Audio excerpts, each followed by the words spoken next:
Olá, meu povo, a graça e a paz. Estamos juntos em mais um momento, é aquele momento do dia em que a gente se encontra, em que nós nos encontramos e queremos que esse encontro seja especial com o Senhor, porque nós estamos em contato com a palavra dele. Eu desejo que esta paz do Senhor, que esta graça do Senhor se manifeste dentro da tua casa, da tua vida, em todo o tempo. Quero lembrar que você é templo do Espírito Santo, portanto, a glória do Senhor está dentro de você e se ela está dentro de mim, de você, ela pode resplandecer nos nossos pensamentos, comportamentos, nos nossos desejos e que seja visível essa glória. Hoje nós vamos meditar numa passagem bem citada aqui. Muitas vezes já me referi a esta passagem e mais uma vez eu estou em contato com ela porque estou sempre lendo ela e sempre aprendendo alguma coisa. Trata-se de Marcos 10, Marcos capítulo 10, verso 17 até o verso 22. Vamos falar aí do jovem rico, de novo. Então vamos falar com o Senhor antes. Querido Pai, eterno, santo, bom, misericordioso, poderoso, onipresente, onisciente, onipotente. Nós queremos ter encontro contigo. Nós queremos caminhar contigo. Nós queremos dar cada passo na companhia do Eterno. Nós queremos andar pela tua palavra. Por quê? Porque ela é verdade. Ela liberta, ela salva, ela cura, ela reforma, ela restaura, ela transforma, ela dá a forma do Altíssimo. Então nós queremos essa forma, este caminho. Pai, obrigada por essa pessoa que me ouve e vamos trabalhar juntos aqui, Pai, em parceria, para que esta palavra alcance o coração dessa pessoa que está nos ouvindo e que ela seja edificada de forma grandiosa, surpreendente. Porque a tua palavra faz isso e nós não podemos esperar menos da tua palavra. Então, Pai, que seja assim, que o teu nome seja exaltado, que nós sejamos edificados e sejamos mais parecidos contigo, por causa do poder da tua palavra. Que tudo que precisar ser falado seja falado aqui. Que nada do ser humano seja dito aqui. Limpa a minha boca, porque eu quero que a minha boca te glorifique. Eu quero que a minha boca edifique o ouvinte. Guarda essa pessoa querida, Pai. Em nome de Emanuel. Amém. Então vamos. Marcos 10, 17 a 22. Fala do Senhor, do nosso noivo, o Cordeiro Imaculado. E pondo-se a caminho, correu para ele um homem, o qual se ajoelhou diante dele e lhe perguntou: Bom mestre, que farei para herdar a vida eterna? E o Senhor lhe disse: Por que me chamas bom? Ninguém é bom senão um, que é o eterno. Tu sabes os mandamentos? Não adulterarás, não matarás, não furtarás, não dirás falsos testemunhos, não defraudarás alguém, honra teu pai e tua mãe, sabe isso? Ele, porém, respondendo, lhe disse: Mestre, tudo isso eu guardei desde a minha meninice. E o Senhor, olhando para ele, o amou e lhe disse: Falta-te uma coisa. Vai, vende tudo quanto tens e dá-o aos pobres, e terás um tesouro no céu. E vem e segue-me. Mas ele, pesaroso desta palavra, retirou-se triste. Por quê? Porque possuía muitas propriedades. Vamos pensar então um pouco mais? Me ajuda aqui. Vamos pensar, vamos meditar sobre isso aqui. Vamos nos ajudar, nos edificar. Vamos ver o que tem aqui que pode contribuir para o nosso crescimento, para o nosso relacionamento com o Eterno. Então o Senhor está indo por um caminho, está com os seus discípulos e com outras pessoas também. Daqui a pouco sai um homem correndo, né? Estava na cidade, vem um homem correndo e se ajoelha diante dele e diz assim: Bom mestre. Que privilégio, né, para esse homem, que privilégio para o Senhor, que cena bonita. E ele chega com a pergunta mais importante da vida. A maior pergunta: que farei para herdar a vida eterna? Aquele homem que se apresenta desta forma, assim, humilde, se prostrando, reconhecendo a grandiosidade, a majestade do Senhor, se ajoelhando diante dele e o chamando de bom mestre. Reconhece que esse mestre, que também é bom, pode lhe satisfazer naquilo que é primordial na sua vida. Coisa que até agora ele não tinha conseguido entender e receber. Ele não tinha essa convicção, essa certeza de que, partindo da terra, pudesse entrar no céu. Embora ele estivesse satisfeito com a própria vida. Porque a vida desse homem era bonita. Quem não admiraria uma pessoa assim? Aí o Senhor diz: Mas por que você me chama bom? Não é bom senão que é o eterno. Não vamos falar sobre isso hoje, não. Então, diante da pergunta do homem, o Senhor fala assim: a pergunta, né? Mas que farei para herdar a vida eterna? O Senhor fala para ele assim: Você sabe os mandamentos? E um outro comentarista fala assim: Quais? Que o jovem pergunta: Quais os mandamentos?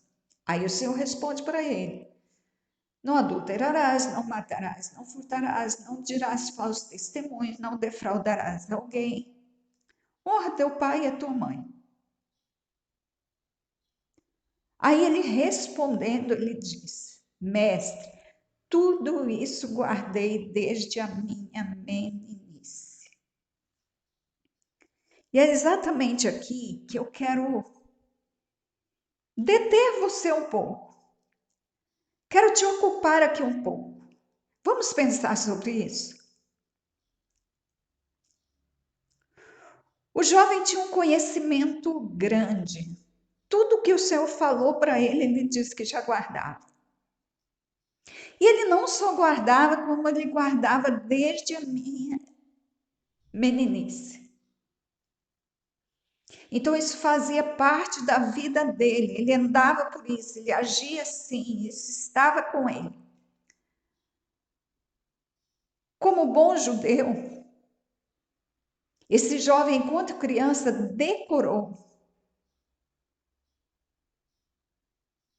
a Torá.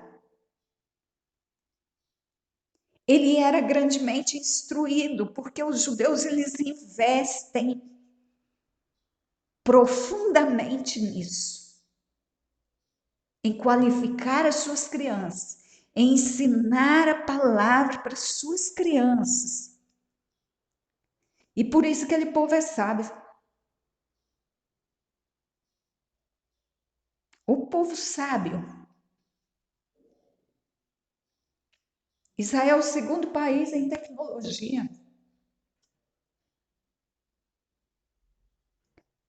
Por quê? Por causa desse respeito com a palavra. É bíblico, o próprio Senhor falou que as nações diriam: esse povo é sábio. E nós temos dito porque o povo é sábio mesmo. Porque eles amam aquilo que os torna sábio. Então, esse jovem aqui, como judeu, era treinado. Eles eram ensinados pelos rabis, pelos mestres. As crianças passavam longas horas no estudo, no ensino da lei do Senhor. Então ele dá essa resposta para o Senhor, e o Senhor já sabia disso. Porque esse jovem é judeu. Então não era novidade que um judeu soubesse essas coisas. E ele aprendeu cedo. Agora, apesar de tão grande conhecimento, e até um profundo conhecimento, apesar dele saber isso aí prontamente, dizer: mestre, desde a minha meninice que eu guardo isso. Isso não conseguiu satisfazer a questão mais importante da vida, que é a salvação. Por que adianta ter um conhecimento tão grande se ele vai durar apenas até o momento em que parar de respirar?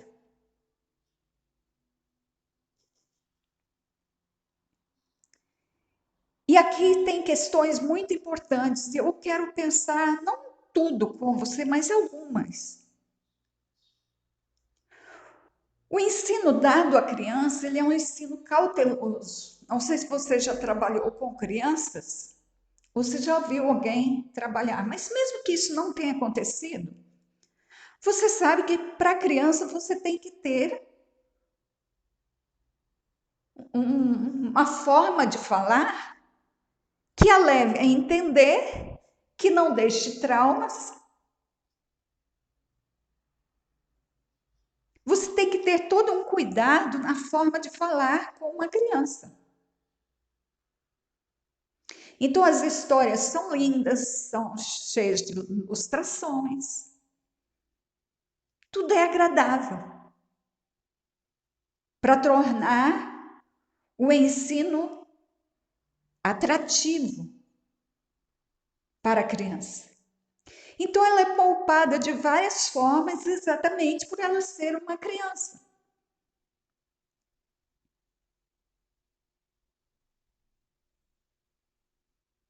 E esse jovem, então, ele trazia um conhecimento que ele tinha adquirido enquanto criança.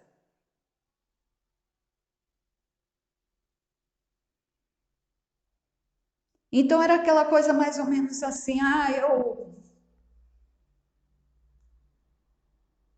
estou na igreja desde que eu sou criança, desde que eu sou bebê. Eu entrego o dízimo desde que eu sou criança. Eu nunca faltei no culto.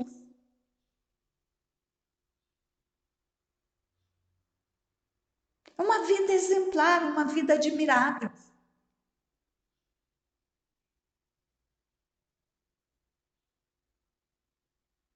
Eu sempre estive.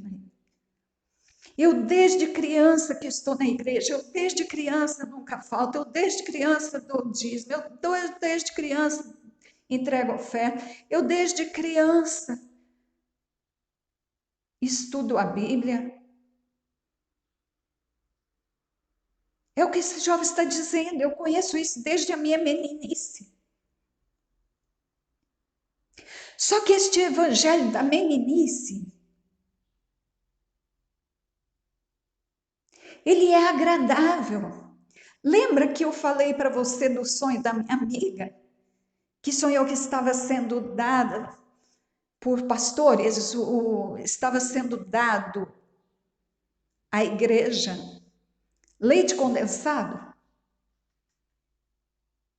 ou feijão, que era um alimento não apropriado para a situação, não atendia as necessidades totais de desnutrição, de opressão maligna.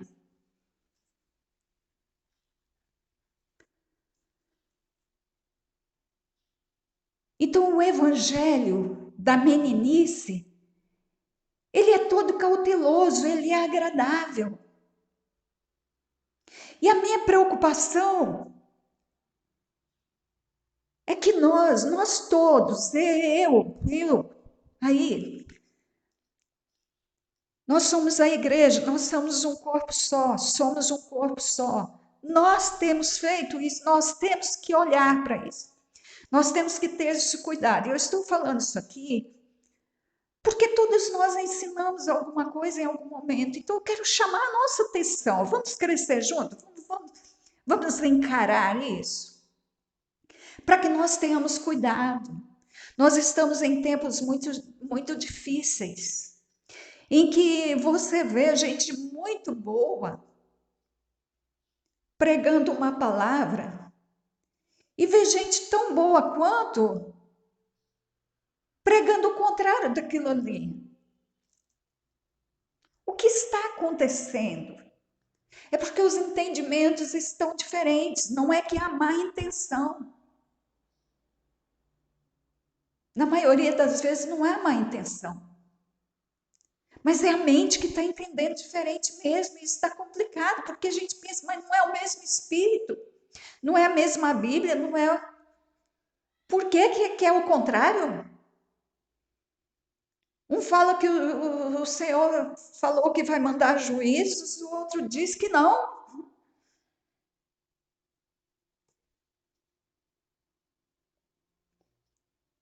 Mas isso somos nós. Eu também prego coisas contrárias de outros. Somos nós temos agido assim.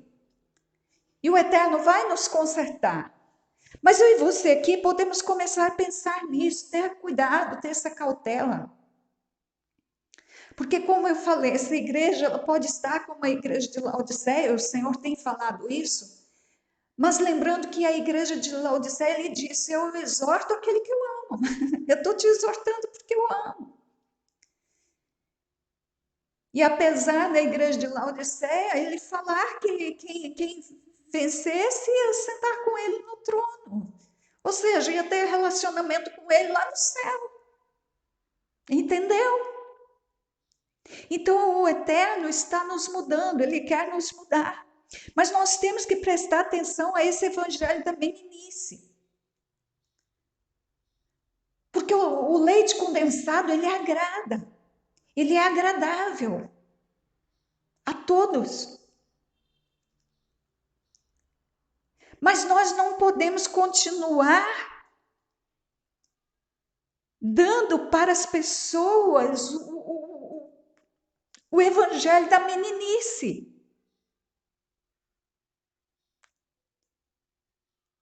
As pessoas precisam crescer, precisam enfrentar as coisas, precisam ouvir exortações, precisam ouvir o evangelho do jeito que ele é. Elas não precisam ser palpadas.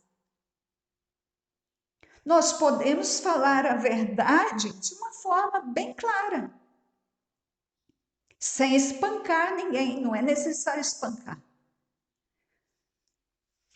Mas é necessário explicar a palavra do jeito que ela é. Nós não podemos pregar para agradar. Nós não podemos lidar com meninos o tempo todo, senão esses meninos não vão ter certeza da salvação. Quando eles chegam na vida adulta, eles não têm segurança para onde vai, ou de repente tem e não vão. De repente acreditaram a vida toda que por estarem ali todos os dias nos cultos, não faltar, não deixar de entregar uma oferta, o dízimo, de ceiar o tempo todo, ceiou, o tempo todo fez tudo que a igreja ofereceu e por isso vai estar no céu. Mas isso tem que ter o cuidado com a religiosidade. Porque a religião, ela ensina essas coisas. Esse jovem aqui, ele sabia isso tudo. Ele nunca falhava, ele nunca faltava, ele sempre obedecia tudo, mas isso não satisfez a expectativa dele.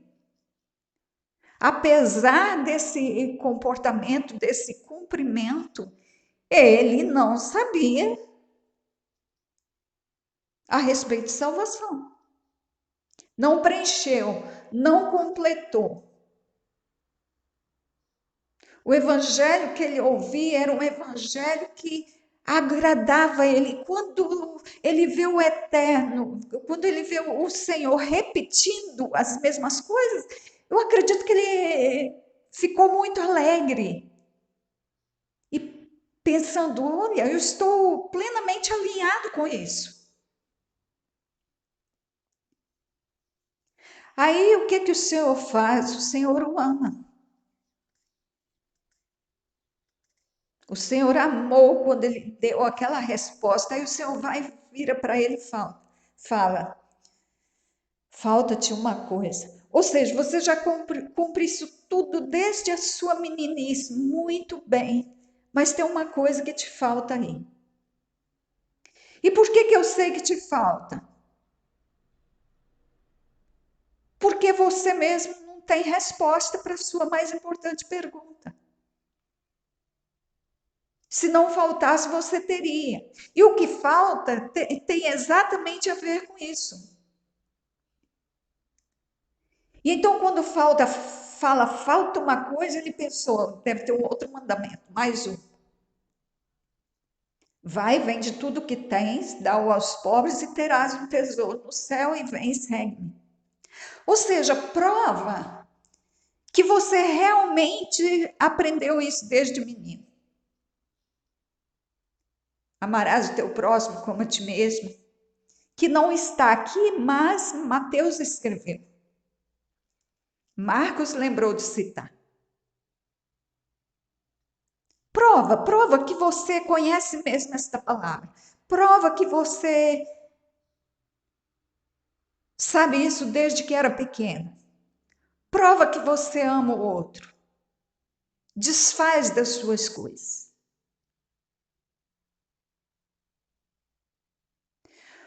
O Senhor não queria que esse jovem perdesse nada. O Senhor queria que esse jovem se encontrasse. Porque as coisas que ele tinha eram boas, mas ele era mais importante que isso. E as coisas que ele tinha, de alguma forma, embora ele soubesse tudo isso desde a meninice, a verdade é que aquelas coisas roubaram a cena. Ele não se deu conta, mas o coração dele estava ali, voltado. Ele deve ter se dado conta quando ele saiu. Talvez ele tenha se dado conta de quanto que o coração dele estava envolvido, de quanto que aquilo que ele tinha, né, muitas propriedades, porque possuía muitas propriedades, do quanto isso se tornou o bezerro de ouro na vida dele. Era um jovem trabalhador, que todos os dias trabalhava para manter o seu patrimônio, mas ele se dedicava àquilo com muito amor, com muito apego. E isso trouxe um despreparo para ele, um vazio para ele, uma insatisfação para ele. Estou lendo sobre Eclesiastes e vejo quanto que Salomão, um homem que era tão rico, tão rico, tão rico, o rei mais rico entre os reis, Ele descreve que ele teve tudo que os olhos dele viam, ele adquiria tudo. Sabedoria, tudo. E no fim ele vai e diz que tudo era vaidade, tipo assim, não valeu a pena. Porque realmente essas coisas não preenchem, né? Você sabe disso, mas a gente continua querendo isso. Mas o Senhor está nos moldando. E a gente pode ter isso sem ter o coração nisso. Isso é uma coisa que todo mundo sabe, todo mundo fala, mas a gente precisa viver. O nosso coração precisa estar no céu. É aquilo que eu falo para você, aquilo que eu já li, que eu aprendi e que repito. Eu só estou preparada para seguir o Senhor quando meu coração estiver no céu. Quando o meu tesouro, né, estiver no céu, e lá estará o meu coração. Então, onde é que está o nosso coração? Então, o evangelho da meninice, ele é agradável. Mas ele não prepara as pessoas para tomar uma decisão dessa. Vai, desapega de tudo, vem e segue-me. O evangelho da meninice não prepara o outro para isso, porque não confronta o ego, não confronta o pecado. O evangelho da meninice, ele agrada sempre. Ele até incentiva o ego. Ele tem uma frase que virou refrão para muitos: não desista dos seus sonhos, não desista dos seus sonhos, não desista dos seus sonhos. Ou seja, como assim? Você sabe o que o outro está sonhando? É um sonho, por exemplo, de evangelizar a cidade? É um sonho de ganhar a nação para o Senhor? Se é, vai. Não desiste porque o sonho não é seu, não.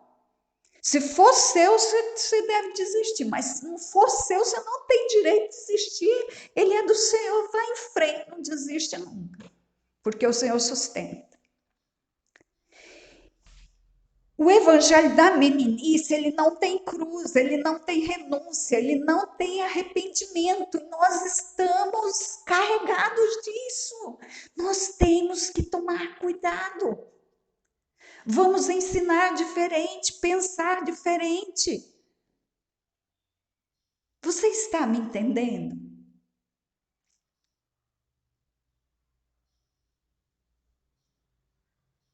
Eu espero que sim. Vamos ensinar as pessoas e a nós, em primeiro lugar, a nós, a confrontar o eu, a renunciar o eu. Vamos lembrar da cruz, pegue a cruz todo dia. Para que eu vou carregar a cruz se eu não vou desistir das minhas coisas? O que eu vou colocar na cruz se não for os meus desejos, sentimentos, pensamentos, os meus comportamentos ruins?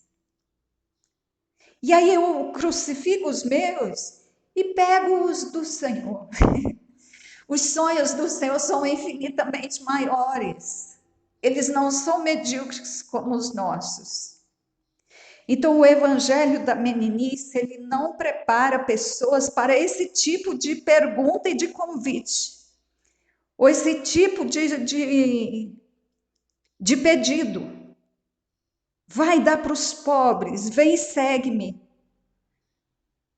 O evangelho da meninice não desagrada o eu de jeito nenhum. Ele agrada o eu, ele afaga o eu, ele sustenta o eu. Mas esse não é o evangelho, amados. E sabe por que a gente prega isso? Porque falta conhecimento. Nos faltou pensar. Mas está em tempo ainda. Vamos consertar. Vamos pregar o evangelho que o Senhor pregava, que Paulo pregava, que Pedro pregava. Vamos pregar o evangelho que liberta, que cura, que salva, que transforma. Esse é um evangelho de renúncia, é um evangelho que tem arrependimento, as pessoas reconhecem que pecam, elas pedem perdão ao Senhor, elas pedem perdão uns aos outros. Esse é o evangelho. As pessoas amam, as pessoas compartilham, as pessoas seguem o Senhor, elas não inventam nada, elas olham o que o Senhor está fazendo e elas seguem Ele, elas só vão seguindo. Elas seguem, elas estão no caminho com Ele.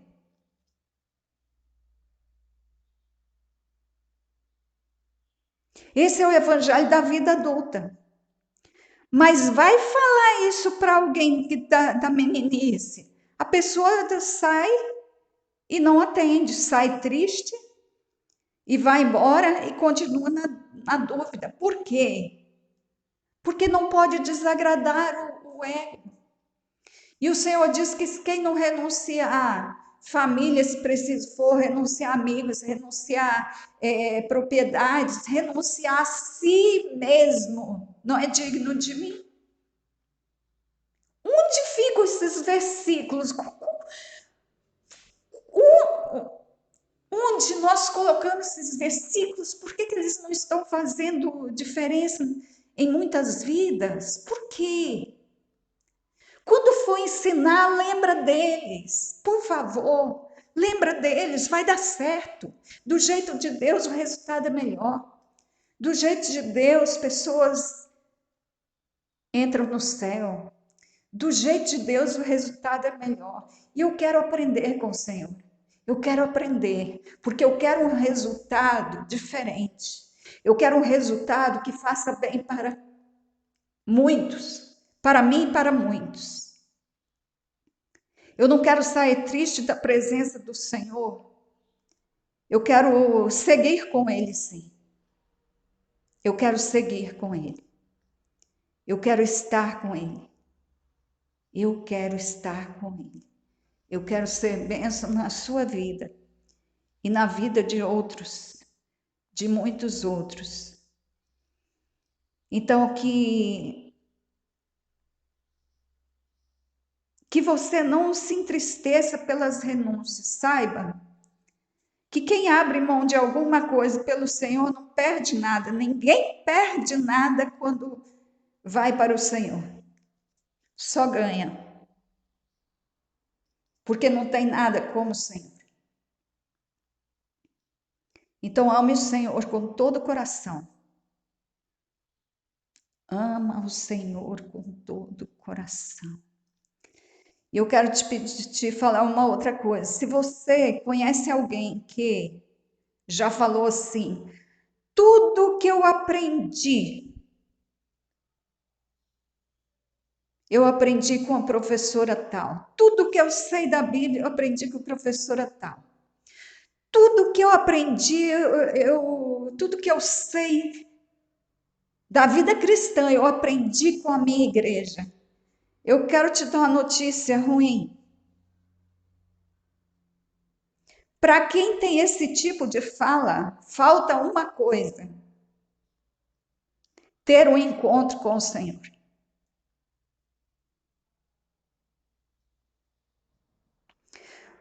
Porque quem só tem o que aprendeu com outro está no evangelho da meninice.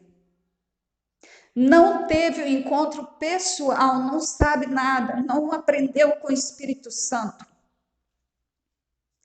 E em João 14, o Senhor diz que o professor é o Espírito Santo. Ele falou: quando ele vier, vos ensinará todas as coisas. Essa é a função do Espírito Santo.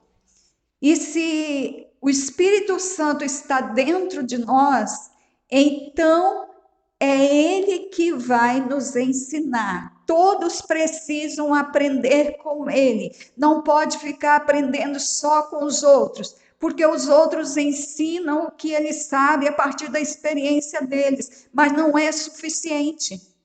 Tem coisas que são particulares. Quando você ouve o ensino lá no templo, aquilo ali é geral, é para todo mundo. Mas tem as particularidades, tem aquilo que o Senhor quer falar, que é de acordo com o chamado que Ele tem para você, de acordo com o ministério que Ele tem para você. E se você não parar para estudar a palavra, para falar com Ele todos os dias, você não vai ficar sabendo. Você vai ficar num evangelho que é para todos. Mas não naquelas palavras que são específicas para algumas pessoas. Por exemplo, os pecados das pessoas são diferentes e o Senhor quer falar sobre o pecado de cada um. Mas isso nem sempre a mensagem, a pregação do templo vai conseguir. Por desconhecer, mas o Espírito Santo sabe. O Espírito Santo sabe o que você fez, o que eu fiz, e Ele quer falar comigo e com você sobre isso. E aí tem que ser no particular.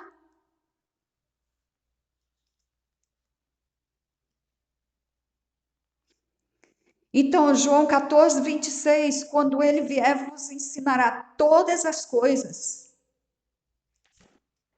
É Ele que ensina, é Ele que é o professor. Então, cada um precisa ter a sua experiência com Ele.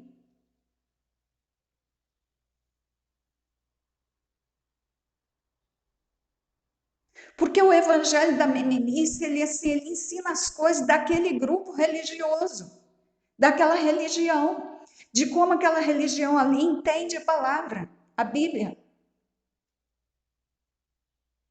E naquilo que é geral, que é para todos. Mas as pessoas que só sabem isso a partir do outro, quando encontra com o Senhor, não conseguem lidar com aquilo. Não consegue lidar com a proposta do Senhor, acha que nem é Ele que está falando, porque nunca ouviu isso, e a ovelha só ouve o seu pastor. Então, apesar de ser o Senhor dizendo, não vai ouvir, por quê? Porque isso é estranho. Não, isso não tem nada a ver comigo, como assim? Ninguém me falou que eu tinha que deixar, e agora vem, não. O bom mestre o bom mestre é bom demais. E quer que eu seja bom como ele. Então, esse homem, esse jovem lindo, veio a pessoa certa, mas não foi exatamente naquele momento ali que ele levou a sua resposta. Que coisa triste. Eu espero que ele tenha encontrado o Senhor, tenha entendido isso num outro momento e tomado exatamente essa decisão. Mas se não foi com ele, que seja comigo, que seja com você, e eu desejo que tenha sido com ele também. Eu não quero que ninguém vá para o inferno. Ai. Fica então com esta palavra, que o Eterno te guarde, te abençoe, guarde a sua família. Um grande abraço. O Eterno te abençoe e te guarde. O Eterno faça resplandecer o rosto dele sobre ti e tenha misericórdia de ti e de mim. O Eterno sobre ti levante o seu rosto e te dê a paz. E então assim eu me despeço de você. Fique na graça então dele. Amém.